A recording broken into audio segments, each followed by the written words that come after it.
Yo, Below the Rim podcast. We are back. It is Wednesday, April 9th, 2025. We got Kadeem Nelson back in the house. He's just, been able to bless us, already this week with his presence on the pod. So we asked him to come back. And we also have Tony Tone on the pod. Looking fly, dapper as usual. How are you? Thank you for, coming on and again, just being here. I know you're busy, so can you just tell the people a little about yourself, where you're from, what you do, what you stand for, and yeah, we'll go from Yeah, there. of course. Well, first of all, I have to thank you, Jordan, for having me. Um, I'm a girl from Toronto looking to escape. Hopefully, in the next 5 years, I can relocate because this weather is not for the faint of heart. Wow. Um, as chosen career, I am a complex care nurse. I've been nursing Ooh. for the past 5 years. And on my downtime, I also do advocacy for Black mental health. So I Wow. run a nonprofit organization called Pouring It Out TO, and our slogan is "Safe places create healing spaces." And Wow. really and truly, we create a haven for women of color to begin their healing journey at all stages, and we assist them with services. We have group meetings every Monday in the Malvern community where I grew up. So yeah, advocacy and nursing is where my heart lies and my purpose, and that's what I do. And you will have to send us, send us all that information. We'll throw it up so viewers can Yes, get, yes, where to go and just a little bit more information on that.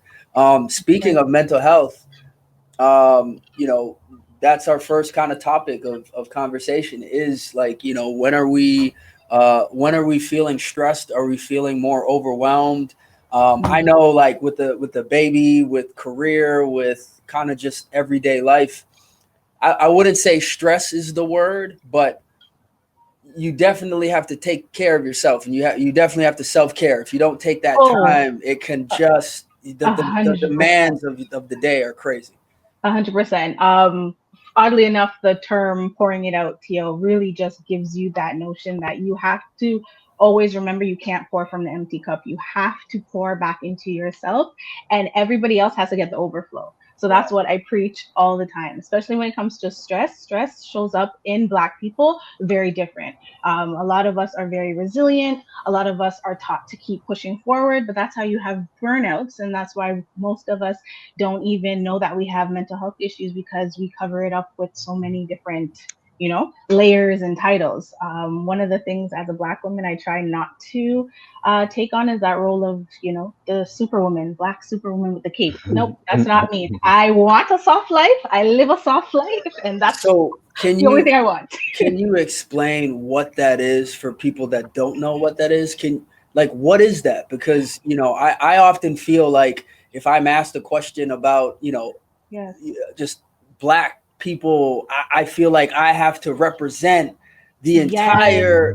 Could you just kind of explain more into that a little bit? Honestly, it goes back to slavery days. It goes back to like our ancestors. We have always been taught to be the strong ones. We have always been taught to be resilient. And we have always been taught to not show emotion because that is a sign of weakness. So, unfortunately, these are generational curses, as some call it. These are generational traumas that are passed down from generation to generation. And it's for us, the new generation, to put our foot down and basically break those curses. So, these are things that are ingrained in us, unfortunately. Yeah, So, there's and Kadeem will come to you real quick. There was this video that I saw, um, on social media on Instagram, and it mhm, just kind of talked about when there's a black woman and a child, mhm, if someone comes over and says, oh, your child is doing great in this or that, mhm, the first thing, because of the traumatic ancestral bondage lineage. that blacks lineage that blacks have gone through, the first thing the black woman is going to say about her child is like, oh, she's just getting in trouble, or she's just, like we Yeah, it's have a to, defense it's a mechanism. defense mechanism, so it's just Mhm. different things that we don't even know where it's coming from, or what the deep, like, underlying fabric of those things are coming, like we don't even realize how far back it goes.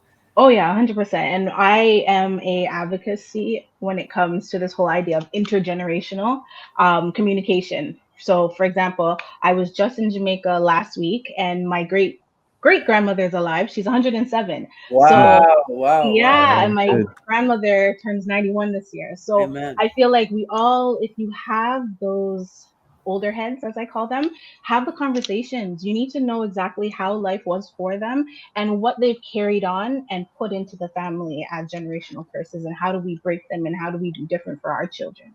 Wow. So have those conversations if you can. So Kadeem, you come from a family that's everyone is from Jamaica. Doc and your mom, everybody's from Jamaica. Hmm. Um, Besides me. yeah, yes. Do you?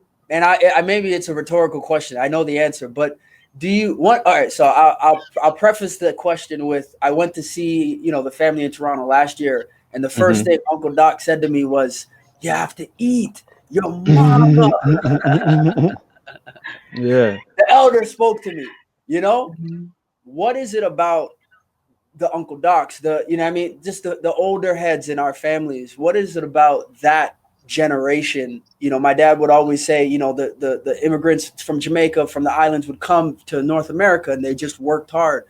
What did you see in your parents, your grandparents, your, extended family, and what was it that you took from them for your life now?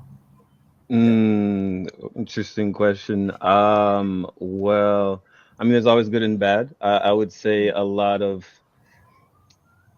I would say it. So honestly, one thing I've definitely seen, they come here and they have to work. And I mean, that was, it's almost like it was a bar that they set for themselves. Like, well, I Mhm. just have to be a quality citizen in a way. No matter what that means, no matter how much the stress it is, I just have to kind of push that to the side and I just have to Wow. work through it. Wow.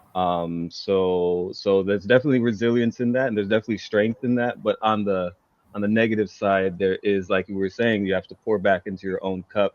That Mhm. could show up in different ways. That could show up, maybe as a father, it's harder to speak with your children because you haven't dealt with all the stress of just working, working, working all the time, providing, providing, providing. So really, I mean, it really depends on what you take out of the situation. But what I've gotten is that, yeah, you should definitely work hard, but you should also work hard for yourself. Mhm. Do the things that you want to do, Yeah. without compromising your circle, your loved ones. I also, to kind of piggyback off of that, because if you don't look at after yourself, then when your kids are older, when they get to like adulthood, you're not gonna you got to find hobbies to do. Like you don't have anything, you got to still focus on you. And my wife is always saying that, like, we're still in a relationship. Once the baby is out Yeah. and going to college, like, it's you and me, and Just we got to, us. yeah, we got to sit down and Mhm. talk. So yeah.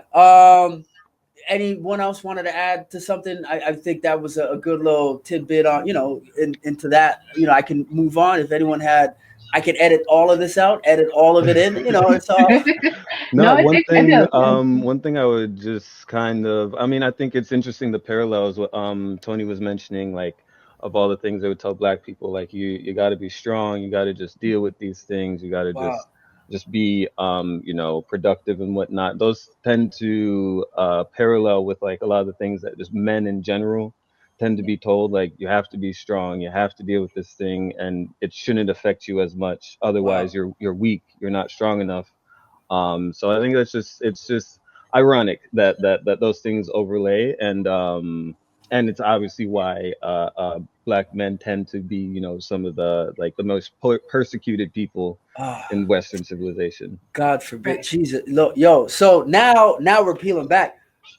What has your experience been? How old are you now, Kadeem, if you don't mind me asking, in front of the Ooh, entire globe? I just turned a ripe young 33 on the other day. 33. So you're in your Jesus year. Wow. Yeah. Okay.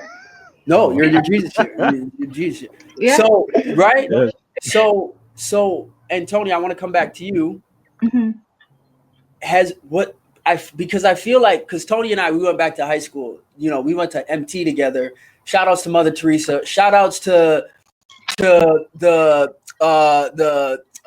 what were you in charge of in school? You, Abby. Oh, I was the president Yeah, of the she was school. student body president.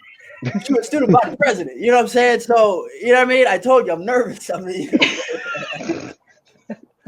but what was your experience, Kadeem and Tony? I'll come back to you. But like, Kadeem, what was your experience? One, transitioning into like, oh, he's just in his 20s trying to figure it out, and now he's like an adult. Do you still get those looks? Do you still get those things where you're like, do I still have to prove myself? Like, I'm speaking from my experience, and I definitely have. So, but I want to hear, y'all's take on it. That's a really interesting question because I thought the up until the day I turned 30, I was like, I'm gonna hate my 30s. I don't want to be 30. I just love being 20. And then I don't know, but something the moment I turned 30 and still has persisted, I love being in my 30s. Wow. And I don't know if it's my outlook on the world or just what I'm actually putting out into the world, but I feel like the looks I get are more like, oh, he's a grown man. Like, Wow. Wow. he's carrying Wow. himself in a certain way and such like that. So, personally, and from 25 to 30s, obviously more before 25, but like I started noticing difficult things. Like I've had to help people in seizures. I've had to buy a car, bought a house, like all these different things. It's like, once you get through those things, you're like, oh, wow, I can deal with a lot, and if I take the time to, reflect on it and not just let it happen, then I can, take the strong parts of it and not hold on to like the fear of those situations. So I think really just living through it and accepting it. Um, I love being an adult personally. Wow.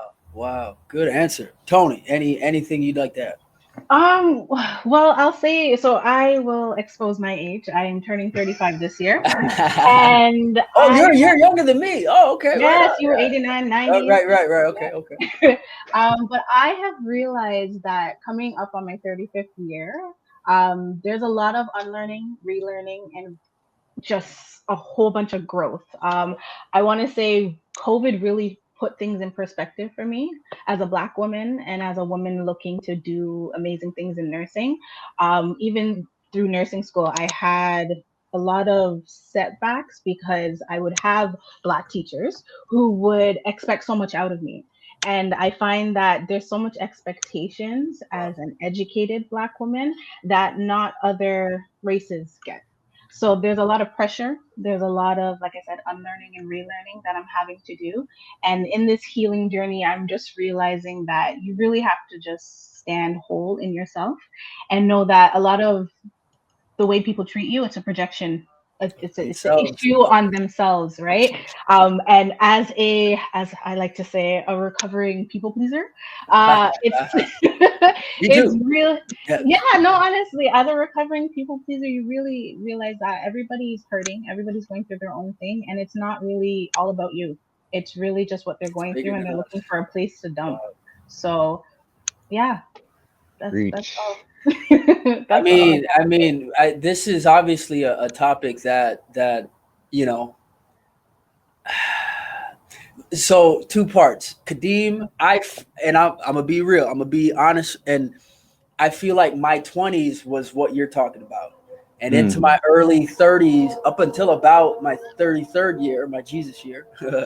um, career was like getting the job. It was nice. It was everything, and at around 33, just like that growth, that transition from Yeah. like I don't want to do that. Like I don't want to do that in my career anymore. I want to like try something bigger. And now it's you got to step into something that it you feel like I'm can I do this? Am I good enough? Am I, do people take me seriously? So you're dealing with all of these things, but it comes with the territory when you're trying to grow. It's like God is developing me to step to that Mhm. next level, because if I'm just like an actor but I can write and I can produce and I can direct, and so I just feel like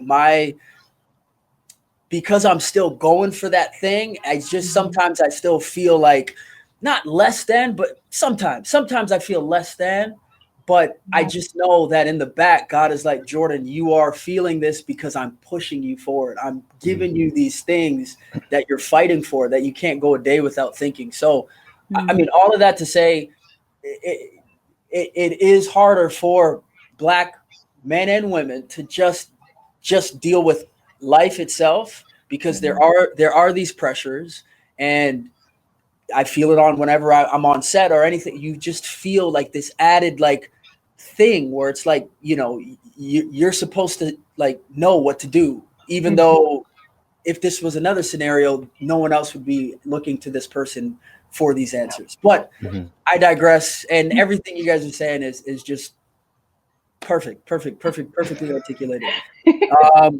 Okay, so have you all heard about the nightclub collapsing? There was a nightclub collapsing. A former Blue Jay, Octavio Dotel. Octavio Dotel dies in roof collapse in Dominican Republic. So, yeah, I mean, And Tony Blanco. yeah. Oh, what? That's what I'm reading. Wow. Okay. My I mean, gosh. Don't they have codes and stuff that should be checked? Like, That's how the did first. you Yeah, not? that's the first thing I want. And you see, this is what I want. I want the reaction. Like, how does that happen? Like, how does this happen? Like, how does like 98 people die in a roof collapse? And I know there was another thing that happened, I think, a few years back, but there was like an earthquake. I can't remember, but I don't know. Kadeem, Mr. Wisdom. yes, I know about that. But yeah, I mean, it's the same question. Like, how how do these things happen? And it reminds me, I don't know if it was last year or 2 years ago with the big like tanker ship that ran into the bridge. I think it was in like Baltimore, and you're just Yeah, like, well, how did this happen? We knew about this hours before. Like, how do these things happen? And I mean, you can assume a lot of times they're not following codes, or they right, cut corners somewhere along the lines. right, But right. it really just I think we really just have to demand more quality out of Yeah. what's given to us in general. Worldwide, not just yeah, but yeah, Tony. No, because my biggest thing is like you're paying money for an experience where I have the potential to die. It just doesn't make sense to me. Like, where is my money going other than in the artists' or promoters' pockets?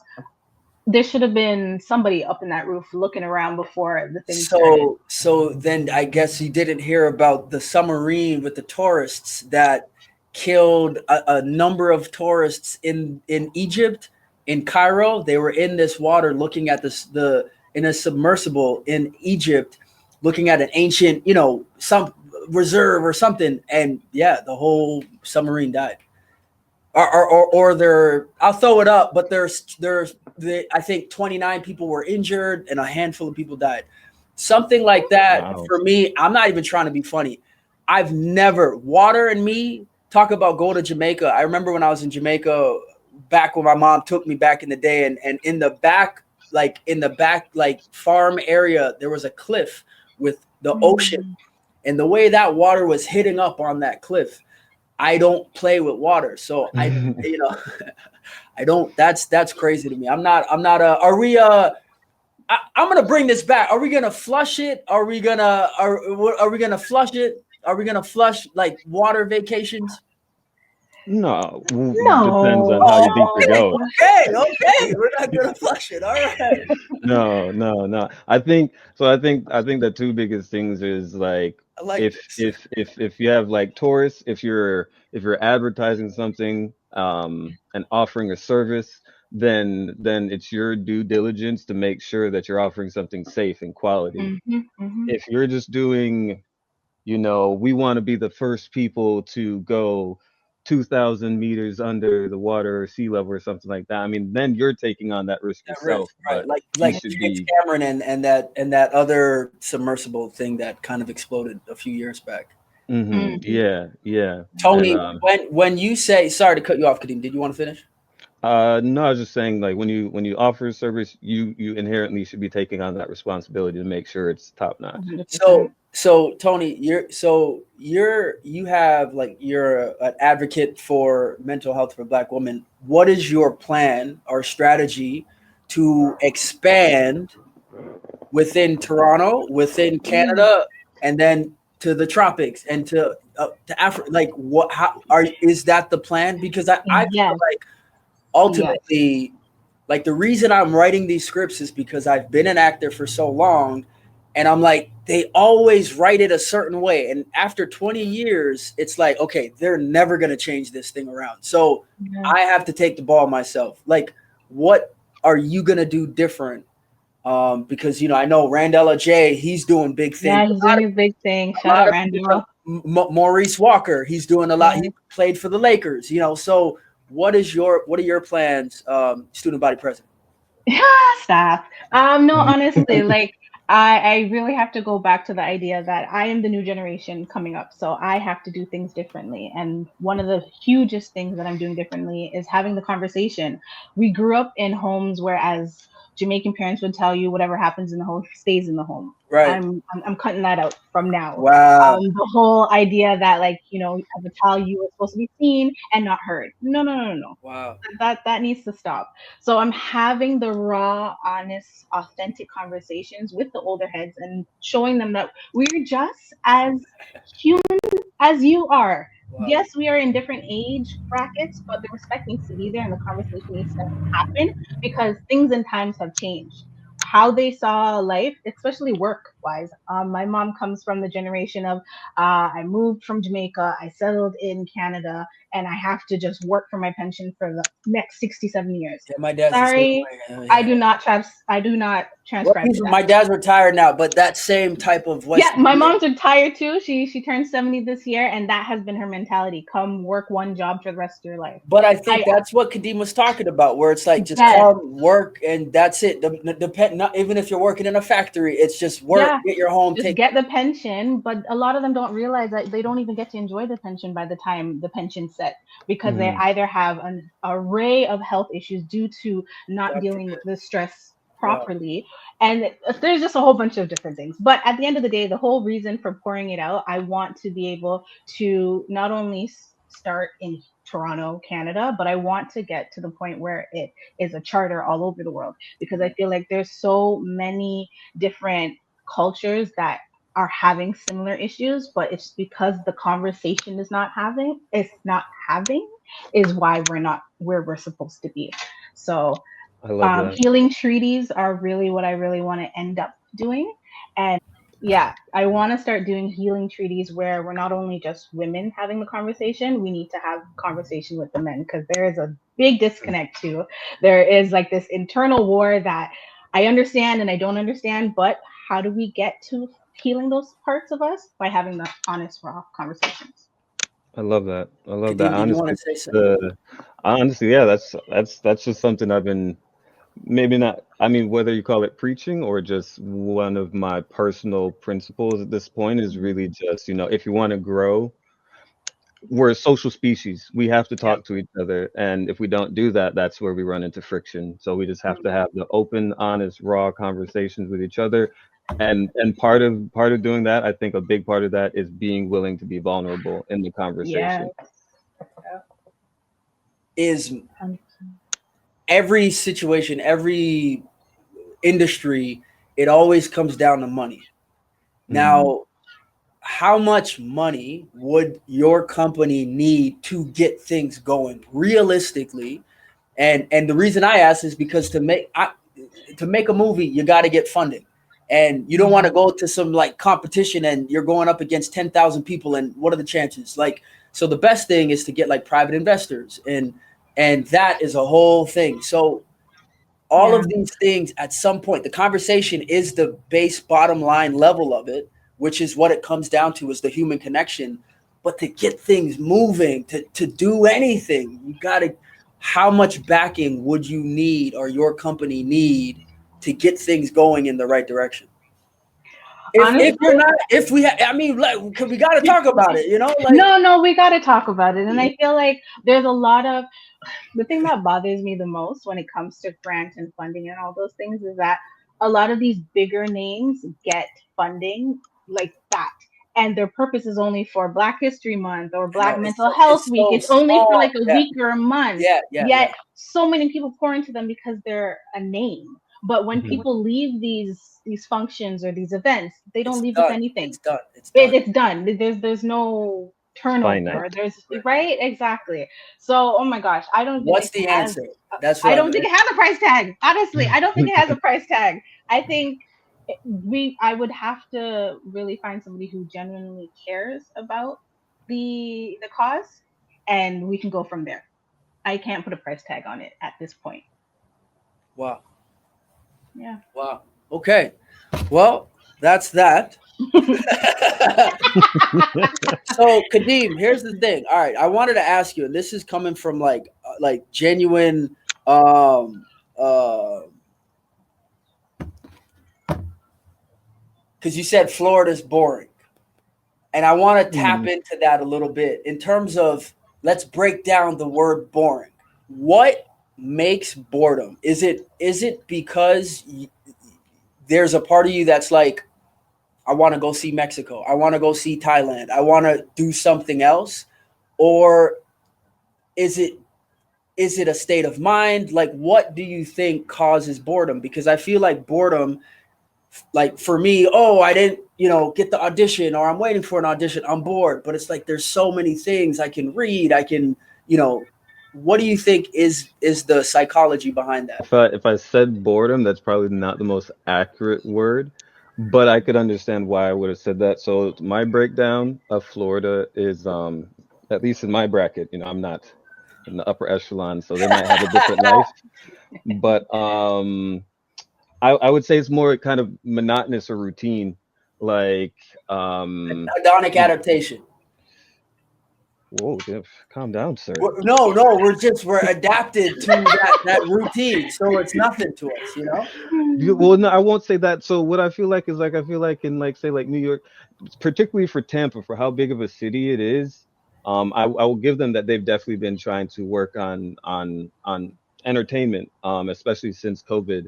But it's really just kind of like, okay, if we want to, enjoy ourselves, let's just go to this area where everybody goes on the weekends and do the same thing each week, or everybody goes to the same restaurant because everybody finds these two or three restaurants to be the fancy restaurants to go to.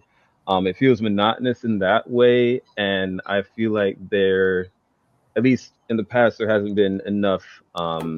What's the word? Novelty. Like every week, it's kind of the same thing almost. But like I said, they have been working on it. I definitely will give Tampa the benefit that they have been working on it since COVID. The downtown has definitely come a lot more alive. So it's every now and then I like to go downtown, just walk around and do different things. Apparently, we have the longest river walk in the world, which I Wow. didn't know.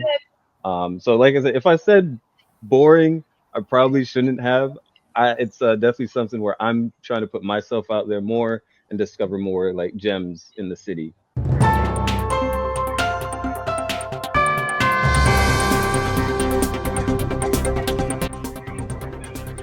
Massive. I just Jeez.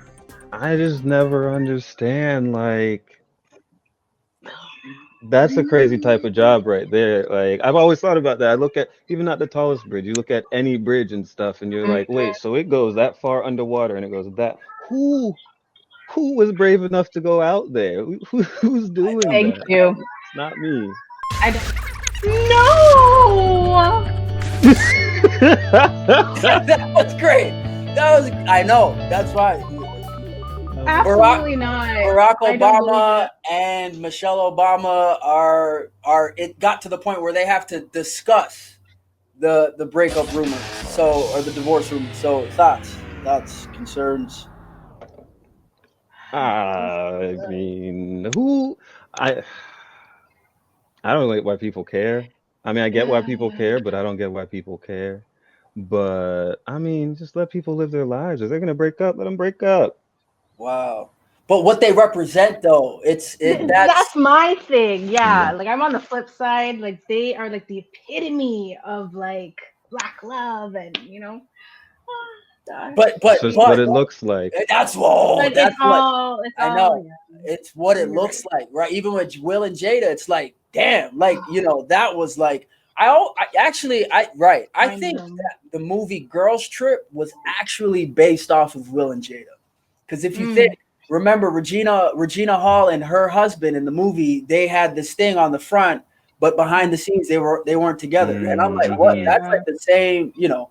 All right, I'm gonna keep it going here. I'm gonna keep it going. If you guys are, you know, if it's too hot, too steamy, you know, you let me know. You're trying to give me heart palpitations over here. No, no, no. All right. All right, here we go. Here we go. Here we go. Thoughts, concerns, questions. Ugh, gosh, tired of them now. Kanye West, Bianca Sensori, Kim Kardashian, Kadeem, thoughts? I mean, I'm proud of the Kardashians for being in the limelight for since 30 before I years, can 40 years. remember. Yeah, They were with OJ, you know. They're good business people, obviously. If that's they're doing You have exactly. something to give They're it to them. doing Yeah. something. Yeah. to So. somebody like Kylie who comes in and she has, you know, all the money to put into her, you know, makeup line, her cosmetic line, is if you were born into that money and you had to, like, you got to do that, and people were saying the same thing about you, like they'll say about Jaden or Willow Smith or something, you know. Hmm. What do you say to people like that? Like, do you agree with them to some degree, or are you like, come on, like, what else could she do? Like, whose side are you on when it comes to that? To be honest, I don't listen to what most people say. Wow. So, but one thing to the first part, you can never say what you would do when you're in another situation because everything is built Mhm. on your experiences.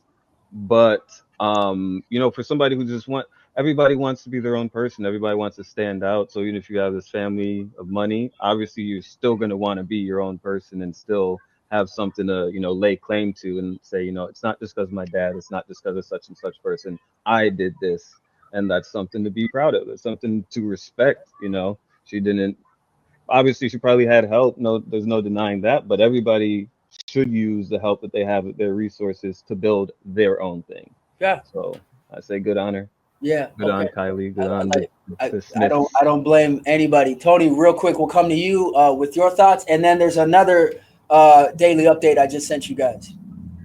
Honestly, I think that as the Love the younger gen. glasses, by the way. This is yellow. Oh, You're thanks. matching. You know what I'm saying? They're Kadeem is always yellow. You know, it's just all. don't kill me. No, honestly, I feel like for the younger Kardashians, it's so hard for them to even want to do something different from their older heads because they are tabloid millionaires. So even if you want to do good, you're still gonna you're still gonna follow the fault because nobody cares. Everybody Yeah. just sees you as one big old family.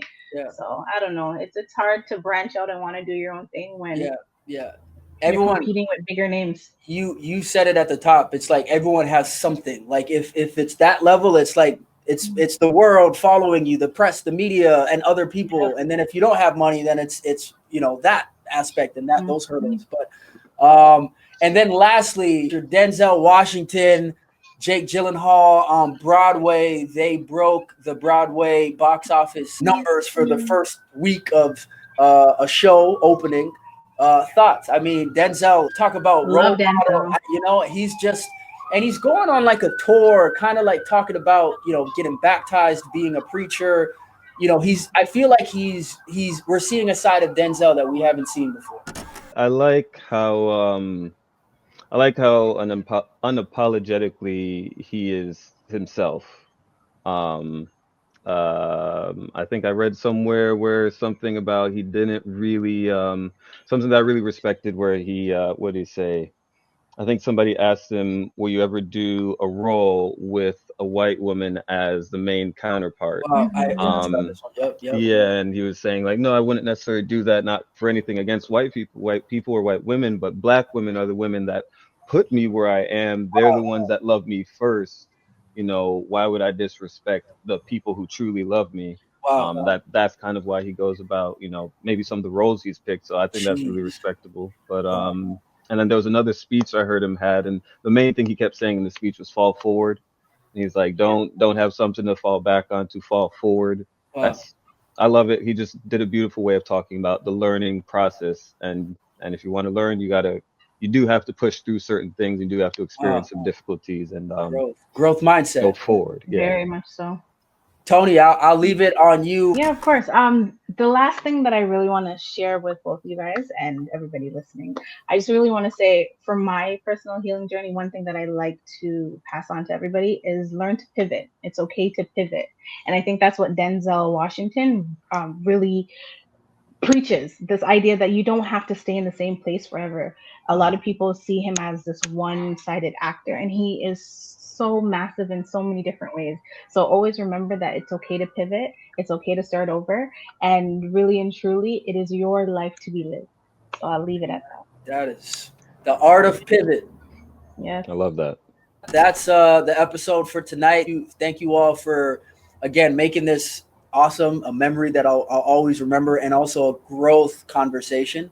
I hope we can have you guys on again. I think like this is the in-between moments, and I want to even call these episodes like the in-between moments, because we don't always have a guest, but sometimes in life, just checking in, just kind of going through the day and like talking about our opinions that are so valuable and so rich. Why not? So again, it's great to reconnect, and Lord God, I thank you again for everyone coming here today, building a community, and it's a safe environment. And for everyone watching, thank you again for your support. May we continue to walk in our journey, one foot in front of the other, and may we praise your name, Jesus, as loud as we can on the highest mountaintops. So when we see the good, may we not forget. Amen. Blessings to everybody. All right, real quick before we go, rapid fire, top 5 songs for the summertime. Real quick. All right, no, I wanted to catch you guys off guard, but thank you again. And we'll see you next time. And I don't know. Blessings. All right, blessings. Right, thank you. Peace. Easy. You guys have a good day. Yep. You too. That's kind of just always been my agenda, give a smile for the day, just do something positive, because we don't know what anybody's going through. And like more times than not, a lot of people are going through some heavy stuff.